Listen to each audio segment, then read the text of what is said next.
சரி எல்லாரும் எடுத்துக்கொள்ளும் அப்போஸ்தலர் நடவடிக்கைகளின் புத்தகம் முதலாவது அதிகாரம். So let's all take the book of Acts chapter 1. மூன்றாவது வசனத்திலிருந்து ஆறாவது வசனம். Verses 3 to 6. அவிதமாகவே எட்டாவது வசனம். And then verses 8. அவர் பாடுபட்டதுக்கு பின்பாக And it says after his suffering 40 நாளளவும் அப்போஸ்தலர்களுக்கு தரிசனமானார். he appeared to them over a period of 40 days. இயேசு கிறிஸ்து இப்போ உயிரோடு எழுந்து விட்டார். Now Jesus has resurrected. அவர் உயிரோடு எழுந்ததுக்கு பின்பாக அவர் 40 நாளே சீசர்களுக்கு தரிசனமானார். And after he resurrected, he came after 40 years to share the vision with the people. So தேவனுடைய ராஜ்யத்துக்குரியவைகளை அவர்களோட கூட பேசி And he spoke to the disciples about the kingdom of God. அநேக தெளிவான சிஸ்தாந்தங்களினாலே அவர்களுக்கு தம்மை உயிரோடு இருக்கிறவராய் காண்பித்தார். And he showed them with convincing proof that he was alive. அவர் தேவனுடைய ராஜ்யத்துக்குரியவைகளை தெளிவாய் பேசுகிறார். And spoke to them clearly about the kingdom of God. இன்னொரு பகுதியை பார்க்க போனால் தேவனுடைய ராஜ்யம் உங்களிடத்திலே வந்திருக்கிறது, தேவனுடைய ஆவியினாலே வந்திருக்குன்னு சொல்லி இயேசு கிறிஸ்து பரிசுத்த ஆவியினாலே தேவனுடைய ஆண்டு கொள்ளுதல், தேவன் எப்படி நம்மை ஆசீர்வாதமாய் இந்த பூமியை நடத்த சித்தமாய் இருக்கிறார் என்பதை எல்லாம் ஆண்டவர் இயேசு கிறிஸ்து இப்பொழுது அவர்களுக்கு கற்றுக் கொடுக்கிறார். Now Jesus is teaching them the kingdom of God has come, the Spirit is going to come. இவ்விதமாகவே கற்றுக் கொடுத்ததுக்கு பின்பாக After he taught them, இப்போ அவருடைய உள்ளம் ஆயத்தமாகிறது. now their hearts are ready. ஆயத்தமானவர்களாகிய அவர்களை பார்த்து இப்பொழுது சொல்றார் 4வது வசனத்துடைய கடைசி பகுதியிலே. So now he looks to the peoples whose hearts are ready and he says, ஆகையாலே பிதாவினாலே ஏற்பாடு பண்ணப்பட்டபடியே இன்னும் சில நாட்களுக்குள்ளே நீங்கள் பரிசுத்த ஆவியுடைய வல்லமையாலே ஞானஸ்நானம் பெற்றுக்கொள்ள போகிறீர்கள். He says, now wait for the gift my father promised, and in a few days you will be baptized with the Holy Spirit. So ஆகையாலே இப்போது நீங்கள் அந்த விதமாக பரிசுத்த ஆவியினாலே நிரப்பப்படும் பொழுது தான் இந்த சம்பவங்கள் நடக்க போகிறது. And he's saying once you've been baptized with the Holy Spirit, then these things I've spoken about will take place. 5வது வசனத்திலே சொல்லுகிறார், Then in verse 5 it says, ஆகையாலே நீங்கள் கேள்விப்பட்டவைகள் எல்லாவற்றையும் நீங்கள் பெற்று அதன்படிக்கு அதை அனுபவிக்கும் வரைக்கும் நீங்கள் எருசலேமை விட்டு போகாமல் இங்கே காத்திருப்பீர்களாக. Then it said, do not leave Jerusalem, but wait for the gift my father promised, which you've heard me speak about. இன்னொரு விதத்தில் சொல்லுகிறார், அதாவது நீங்கள் ஒருவராவது அதை மிஸ் பண்ணி விடாதீங்க. In other words, he's saying not one of you should miss out on this. நீங்கள் இதை பெற்றுக்கொள்ளாமல் போனால் நீங்கள் வாழுவது போல தான் எந்த நாளும் வாழ்ந்து கொண்டிருக்க This போறீங்க. is if you miss this and do not receive it, you're going to live just like you've always been living. உங்களுடைய வாழ்க்கையில் எந்த மாற்றங்களும் நடக்க There முடியாது. will be no change in your life. நீங்கள் அனுதினமும் படுகிற பாடுகள் போராடுகிற போராட்டங்களோட தான் வாழ்ந்து கொண்டிருப்பீர்கள். All the circumstances you face, the things you've been going through, it will not change. ஒரு சில வேளை ஒரு அடி ஏறுவீர்கள், நீங்கள் அவிதமாய் 2 அடி விழுந்து விடுவீர்கள். Sometimes you'll feel like you've put one step forward but 2 steps back. ஆகையால் ஆண்டவர் சொல்றார், நீங்கள் இந்த எருசலேமை விட்டு போக வேண்டாம். So Jesus says, because of this, do not leave Jerusalem. நீங்கள் பெற்றுக்கொள்ளும் வரைக்கும் இங்கே தான் இருங்கன்னு சொல்லிட்டார். Until you receive it, wait. ஹல்லேலூயா சொல்லுங்க பார்க்கலாம். Hallelujah. சோ இன்னைக்கு சபையை குறித்து ஆண்டவர் அதை தான் சொல்லுகிறார். And that's exactly what God is saying to the church. நீங்கள் பரிசுத்த ஆவியானவருடைய வல்லமையால் நிரப்பப்படாமல் தேவனுடைய சமூகத்தை விட்டு போய் விடாதிருப்பீர்களா. Until you have been filled and received the Holy Spirit, do not leave from this place. தேவனுடைய சமூகத்திலே பரிசுத்த ஆவியுடைய வல்லமை நமக்காக யாவருக்காக தேவன் ஏற்பாடு பண்ணி வைத்திருக்கிறார். God has already prepared that in his presence is his anointing and his infilling. இப்போது 8வது வசனத்திலே சொல்லுகிறார், Then it says in verse 8, ஆகையாலே நீங்கள் பெற்ற உடனேயே but you will receive, நீங்கள் பலன் அடைவீர்கள். you will receive power. நீங்கள் பலன் அடைவீர்கள். You will receive power. பலன் அடைந்த உடனே And as soon as you receive நீங்கள் the எருசலேமை power, மாற்றுவீர்கள். you will change Jerusalem. யூதேயாவை மாற்றுவீர்கள். You will change Judea. சமாரியாவை மாற்றுவீர்கள். You will change Samaria. உலகத்தை மாற்றுவீர்கள். And you will change the hallelujah entire சொல்லுங்க earth. பார்க்கலாம். Say hallelujah. முதலாவது பரிசுத்த ஆவியானவர் First of all, when the Holy Spirit our comes, என்னை மாற்றுகிறவராய் he இருக்கிறார். will change me.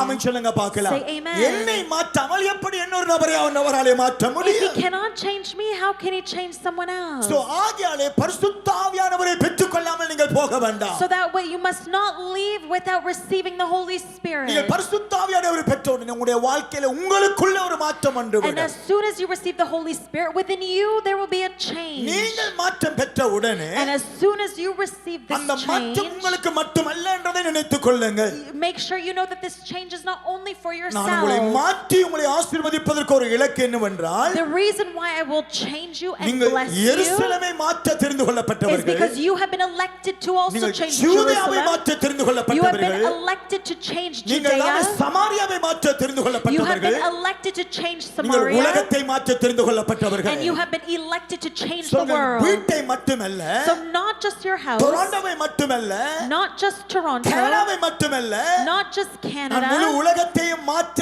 தேவனாலே பரிசுத்த ஆவியை பெற்றிருக்கிறேன். but I have Hallelujah. received the Holy Spirit to change the whole இப்ப world. சொன்னதை யாரு ஏற்றுக்கொண்டு விசுவாசிக்கிறீர்களோ உங்களுடைய வாழ்க்கையில அந்த மாற்றத்தை அனுபவிக்க போகிறீர்கள். Now whoever Hallelujah. believes in this and receives it, you have a life that is Hallelujah. changed. Hallelujah. சிலவேளை நம்முடைய வாழ்க்கையில நாங்கள் satisfy ஆகி கொண்டிருக்கிறோம். Sometimes we are so satisfied with our ஆனா life. God want to do the greatest things through you. உங்களுக்கு கூடாக எனக்கு கூடாக தேவன் பெரிய காரியத்தை சாதிக்க விரும்பி But கொண்டிருக்கிறார். God has a desire to do even greater things in our lives. So ஆகையால இவ்விதமாகவே சீஷர்களுக்கு ஆண்டவர் கற்றுக் கொடுத்தார். So therefore this is what Jesus is teaching the disciples. அதுக்கு பிறகு பரத்துக்கு எடுத்துக் கொள்ளப்பட்டு விட்டார். And then he ascended into the heavens. இரண்டாவது அதிகாரம் அப்போஸ்தலர் நடவடிக்கையில And then in chapter 2 of Acts, இரண்டாவது மூன்றாவது நாலாவது வசனத்திலே from verses 2 to 4, அப்பொழுது பலத்த காற்று அடிக்கிற முழக்கம் போல என்று சொல்லப்படுகிறது. it says suddenly a sound came from heaven, அந்த சத்தம் அந்த வல்லமை வந்து அவ்விதமாய் அவர்கள் இருந்ததாகிய வீடு முழுவதையும் நிரப்பிட்டது என்று and சொல்லுகிறது. that sound, it came and it says that it shook and filled the whole room they were in. நாலாவது வசனம் சொல்லுகிறது அவர்களை நிரப்பிட்டது. And verse 4 it said that it filled them, அவர்கள் தாமே அவ்விதமாய் பேசத் தொடங்கினார்கள். and when the Holy Spirit filled them, they began to speak in another tongue. இதுவரைக்கும் தங்களை குறித்து பேசினார்கள். At first they're speaking about themselves. தங்களுடைய பலவீனங்களை குறித்து First பேசினார்கள். they're speaking about their weaknesses. தங்கள் தேவைகளை குறித்து They பேசினார்கள். speak about their needs. ஆனால் எப்பொழுது இந்த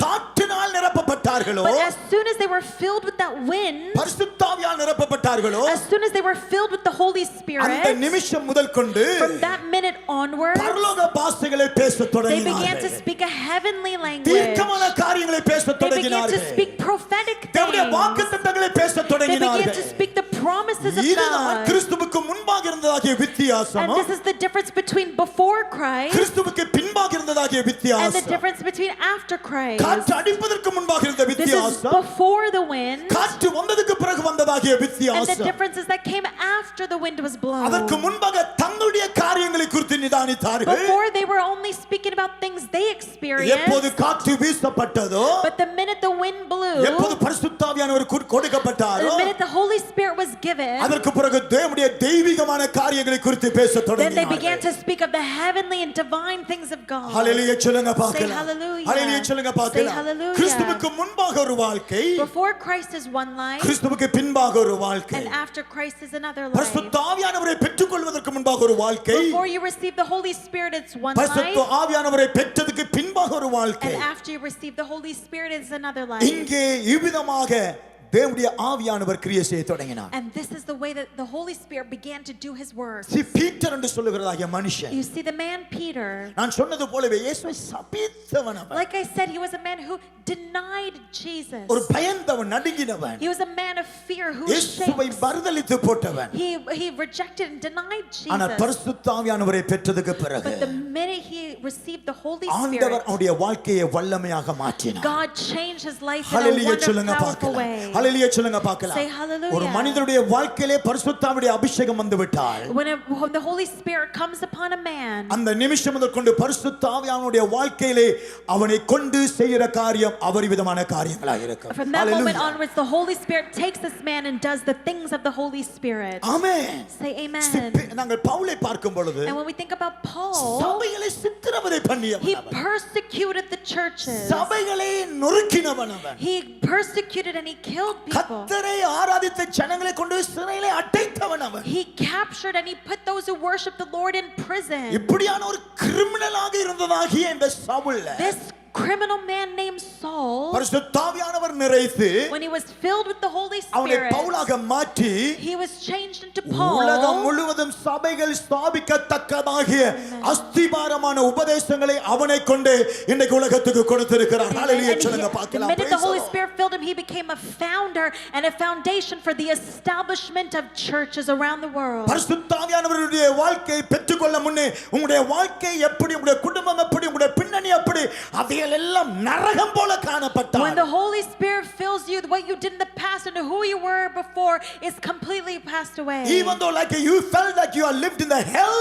நீங்கள் பாதாளத்தில் இருந்தவர்களை போல Even காணப்பட்டால், if it was like someone as if you lived in hell, அது நரக வாழ்க்கையா இருந்தாலும், even if you were in fire in ஆனா hell, பரிசுத்த ஆவியான ஒரு மனுஷன் பெறுவானா இருந்தால், but if the Holy Spirit comes upon you, முந்தின வாழ்க்கை நினைக்கப்பட முடியாது, you cannot think about your former பூர்வமான life. சரித்திரம் நினைக்கப்பட You முடியாது. cannot think about the body that you once கர்த்தர் had. அவனை கொண்டு செய்கிற காரியம் அபரிவிதமான காரியங்களாய் விளங்க முடியும். God will Hallelujah. begin to use you and do things of His in you.